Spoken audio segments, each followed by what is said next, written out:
Hello पेट parents, मेरा नाम है नवाज़ और इंडिया में टेम्पटेशन ट्रीट्स लॉन्च हो गई है और इस ट्रीट्स को लॉन्च किया है मास इंटरनेशनल ने। आप सभी शायद जानते होंगे कि मास इंटरनेशनल एक बहुत बड़ी कंपनी है और जो लोग नहीं जानते उनको मैं बता दूं, ये काफ़ी बड़ी कंपनी है पेट फूड इंडस्ट्री में। इनके काफ़ी सारे ब्रांड्स हैं जैसे कि मोस्ट फेमस विस्कस पेडिग्री और रॉयल कैनिन, और पिछले साल ही इन्होंने आइम्स कंपनी को भी टेक ओवर किया था।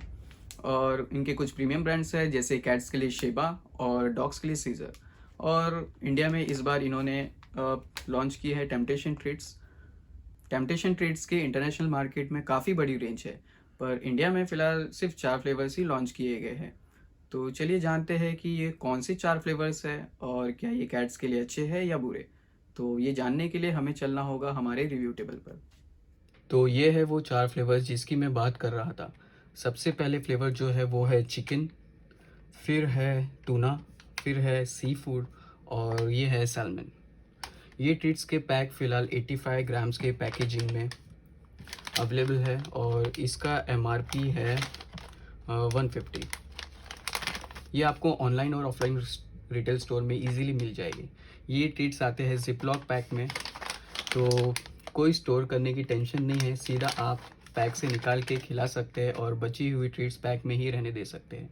अब मैं आपको इस ट्रीट्स का एक फैक्ट बताता हूँ जो मुझे बिल्कुल पसंद नहीं आया, और वो है इसके इंग्रेडिएंट्स। अगर आप देखोगे पैक के पीछे तो आपको सारे फ्लेवर्स में एक ही कॉमन चीज़ दिखेगी, और वो है poultry and poultry by products. अगर मतलब सी फूड, सैल्मन और टूना में भी मेन इंग्रेडिएंट पोल्ट्री ही है। सी फूड में सी फूड नहीं है, टूना में टूना नहीं है और सैल्मन में सैल्मन नहीं है। आप समझ रहे हो, सिर्फ poultry and poultry by products है इसमें। जो लोग ये नहीं जानते पोल्ट्री का क्या मतलब है, उन्हें मैं बता दूं कि पोल्ट्री बर्ड्स को कहा जाता है, specially chicken, duck, Turkey etcetera. ये वो बर्ड्स होते हैं जिन्हें उनके एग्स या मीट के लिए पाला जाता है।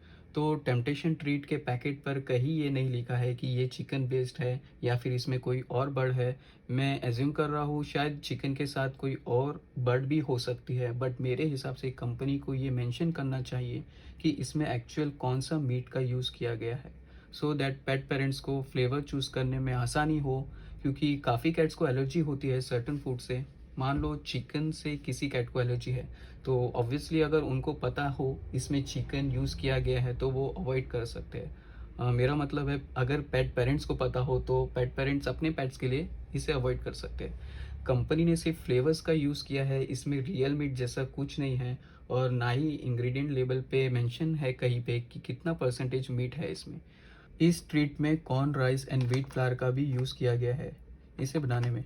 एंड अगेन ये सारे इंग्रेडिएंट्स अच्छे नहीं है बिल्कुल भी। तो चाहे कितना भी मर्जी कंपनी ये बोले कि इस ट्रीट्स में विटामिन्स एंड मिनरल्स है, उसका कुछ भी मतलब नहीं।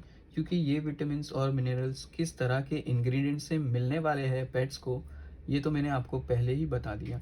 अगर मैं फीडिंग क्वांटिटी की बात करूँ तो इसके पैक के पीछे फीडिंग गाइड दी गई है। अगर मैं फीडिंग क्वांटिटी की बात करूँ तो इस पैक के पीछे फीडिंग गाइड दी गई है।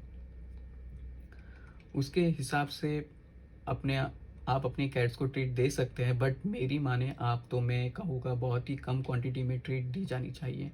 जो पैकेट पे लिखा गया है उससे भी हाफ क्वांटिटी में दी जानी चाहिए। और डेली बेसिस पे ट्रीट्स देना तो प्लीज़ अवॉइड ही कीजिए, चाहे आपकी कैट्स आपको कितना भी क्यों ना म्याऊं करके दिखाए ट्रीट्स के लिए। वो नहीं जानती उसके लिए क्या अच्छा है। अगर उसको स्मेल अच्छी आएगी तो वो ज़रूर खाएगी, चाहे वो कुछ भी क्यों ना हो। बट आप जानते हैं उसके लिए क्या अच्छा है, तो प्लीज़ रिस्पॉन्सिबल पेरेंट बनिए और ट्रीट्स की आदत ना डालें। चलिए अब हम पैकेट ओपन करके देख लेते हैं कि ये ट्रीट्स कैसी है।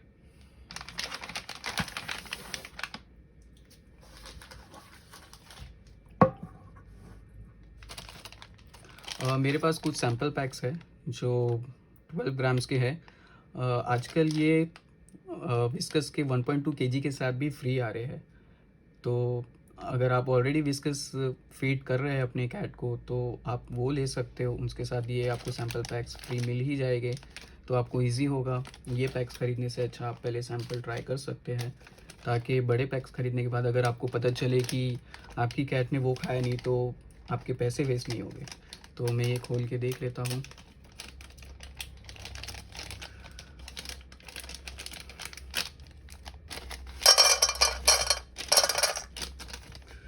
तो जैसा कि आप देख सकते हैं, इसके किबल्स का जो शेप है वो कुछ विस्कस में जो पॉकेट्स निकलते हैं उस शेप के जैसा ही है, और ये आसानी से हाथ से टूट जा रहे हैं। मतलब ये काफ़ी क्रिस्पी है और अंदर से थोड़े सॉफ्ट भी है।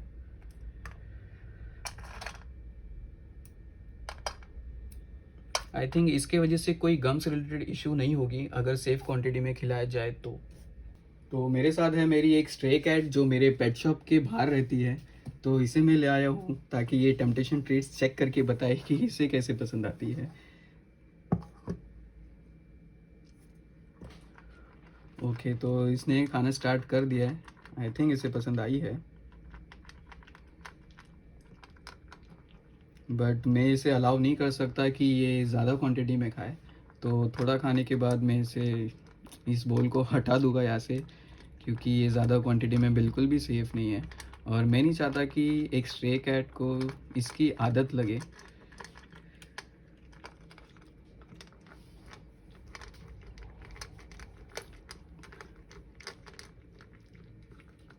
तो आज के लिए बस इतना ही काफ़ी है, मैं इसे और नहीं दे सकता।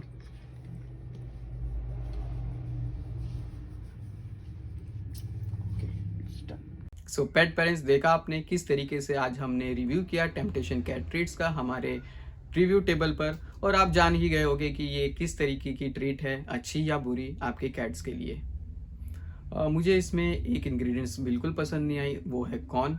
इंटरनेशनल मार्केट में काफ़ी कंप्लेंट्स देखने को मिली है कि इस टेम्पटेशन कैट ट्रीट्स देने के बाद काफ़ी स्किन एलर्जीज देखने को मिली है। अगर आपके कैट्स में सेम इशू आपको देखने के लिए मिला है तो प्लीज़ अपने वेट के पास ले जाइए, और एक टेस्ट होता है स्किन एलर्जी के लिए, फूड एलर्जी के लिए, वो आप करवा लीजिए तो आपको पता चल जाएगा कि प्रॉब्लम किधर है। आई होप आपका आज का वीडियो पसंद आया हो। अगर पसंद आया तो प्लीज़ लाइक कर दीजिए, सब्सक्राइब कर दीजिए और बेल बटन को प्रेस कर लीजिए।